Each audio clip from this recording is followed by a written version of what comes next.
Alert sa mga mahilig sa gulay, pero teka lang, intro, pasok.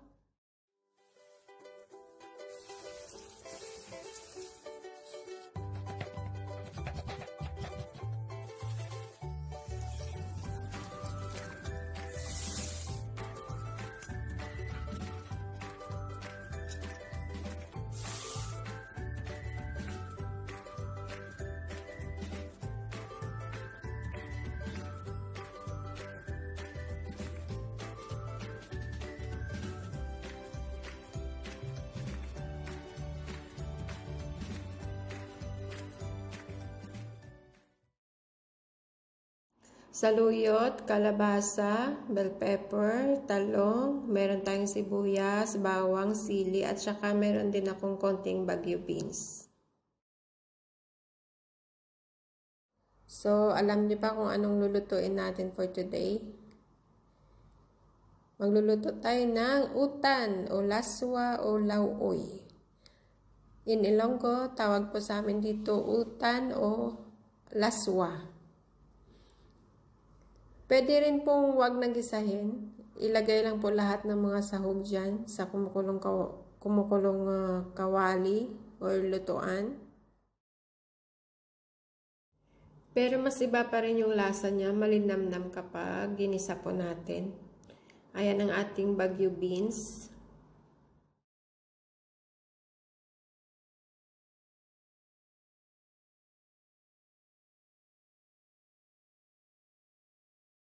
Lagyan ng tubig na naayon sa gusto mo, hindi sa gusto niya. May pasigwe, ano? Oo naman, syempre, ikaw yung kakain. Kailangan sundin mo yung gusto mo. Mga 3 cups, pwede na po yan. Kung gusto nyo ng masustansya pa, damihan nyo. Kalabasa is next. Konting kulo-kulo lang po yan. Then next ingredients din tayo. Meron tayong okra. Hindi ko pa nasali yung okra doon sa ating ingredients. Lumang video kasi to, hindi ko manap-hanap yung mga pictures nito. Di bale, para sa mundo ng YouTube, bahala na mag-edit. Ayan, binudburan ko na ng asin para hindi matabang. Yung mga lumang video, hinahalongkat, diba? Para makapag-edit-edit tayo.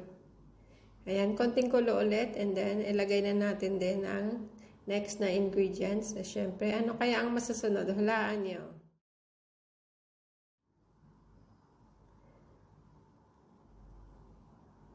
Ay, talong. Nahulaan nyo ba? Ayan ang ating talong. Ang hindi mapait na talong. Tapos ilagay na natin ang ating bell pepper. And then next po ang ating napakasarap na saluyot. Ayan, naglalaway na saluyot. At timplahan po natin ng asin ito. Kung medyo matabang, dagdagan nyo po. Napaka-healthy, Ganyan talaga pag pag mahilig ka sa gulay. Gulay lang palagi. Pakuluan lang po natin ng ilang minutos. Then ready to serve. Syempre, nagprito din ako ng isda para masarap yung kain natin at nagsaing na rin. Natatakam na rin yung mga mahilig sa gulay. Ano pang inaantay nyo? Magluto kayo, oy! Naku, naglalaway na sila, pati yung saluyot. Dito ako lumaki sa ulam na ganito lang, walang ibang sahog. Kahit ganyan lang, masarap na po. So, ito na nga, i-prepare na natin ang ating isda.